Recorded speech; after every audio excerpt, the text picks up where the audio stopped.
Hello guys, good morning. Nandito na naman pang lingkod, kayuan magsasaka.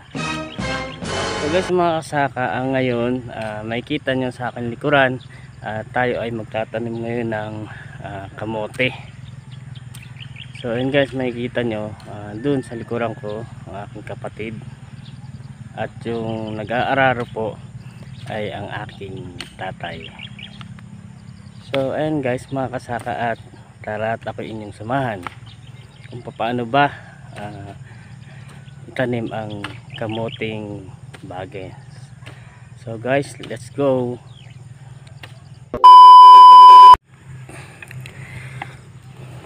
So ayan mga kasaka, ayan, tinutudlingan na po ng aking ama yung pagtataniman ng kamote.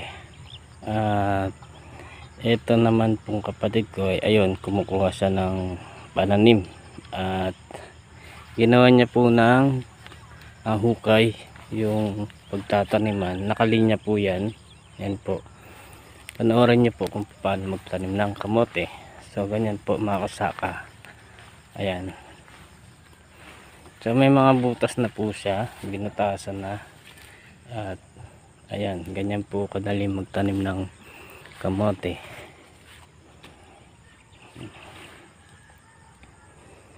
So alam nyo ba mga kasaka na ang kamote ay simpleng pinagkakakitaan ng mga magsasaka. Siya po ay root crops, at mula po sa bunga hanggang sa talbos ay wala pong sayang, lahat ay pinagkakakitaan. At ang kamote po ay pwede po siyang isingit sa mga host plant. For example po, talong, pwede po natin siyang isingit para siya yung magsisilbing mulch o tinatawag na buhay na kilib, para mas makontrol niya po yung damo. So, ganun po ang ang gamit ng ating kamote. At ang maganda po dyan ay madali, hindi mo na kailangan siyang abunuhan. So hintayin mo lang siyang bumunga, at hindi mo na rin siya kinakailangan damuhan, kasi nga pag umapang siya, makakontrol na niya yung damo. Isa po sa ginagamit nating mulch. So bukod sa kamote, ang ginagamit pa po nating mulch o yung buhay na kilib ay yung kalabasa, pwede po yan. So pang control din po yan ng damo. Isinisingit po yan sa mga host plant natin, host plant, kamatis, yan, kahit ano pong klase ng pananim. At yan nga po, tatlo kami nagtatrabaho dito sa farm. Ako lang hindi, wala kasi tayong cameraman. Saan po? Wala pa po kasi akong tripod. Sino pa yung mag-sponsor dyan?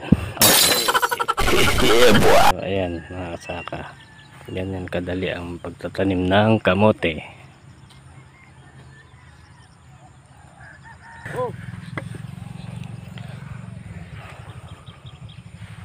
So ayan po mga kasaka, nasa pangalawang plot na po tayo sa pagtatanim ng kamote. At ayun, binubutasan na niya yung pangalawang plot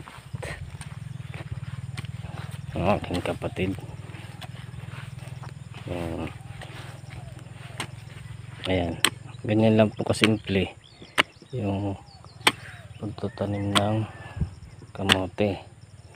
Pagkatapos ng butasan, ilalaglag natin yung pananim, at diretso na po yun, tabo na yun. Ganun lang po kasimple magtanim ng kamote. At pwede rin po nating taniman o isingit po sa bawat pagitan po. Ito makikita natin dito, yan po, sa bawat pagitan pwede nating taniman ng kahit ano pong halaman, para magsisilbing mulch po yung kamoteng bagin kung tawagin sa amin, at yung pong isa ay kamoteng kahoy, yung pong ginagawa nating nilupak o yung mga cassava cake, ganun. So ayan guys, malapit nang matapos mag-araro ang aking tatay. Alam nyo ba guys, mga kasaka, na ang tatay ko ay nasa 81 years old na, nagsasaka pa rin. So sabi nila ganun talaga yung mga magbubukid, at tuloy-tuloy lang ang pagtatrabaho nila para yung lakas nila ay manatiling malakas sila at healthy ang pangangatawan, kumpara sa ititigil lang natin. So maaring bumagsak ang ating katawan, at ganyan po talaga yung mga matatanda nating magsasaka, nasanay talaga sa trabaho. Ayaw nila na matitigil talaga sila sa kanilang trabaho. So ayan guys, mga kasaka, at natunghayan natin kung paano ba ang tamang pagtatanim ng kamote. So ayan mga kasaka, sana ay meron tayong konting natutunan at mga idea sa pagtatanim ng kamote.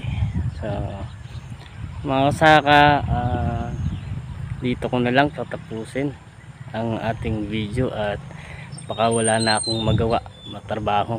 So pagalitan na ako ng aking tatay. So ayan, dito ko na lang tatapusin ang ating video. Sa mga hindi pa nagsasubscribe sa aking channel, please subscribe, like and share sa aking YouTube channel kay Juan Magsasaka. God bless you guys. Bye bye.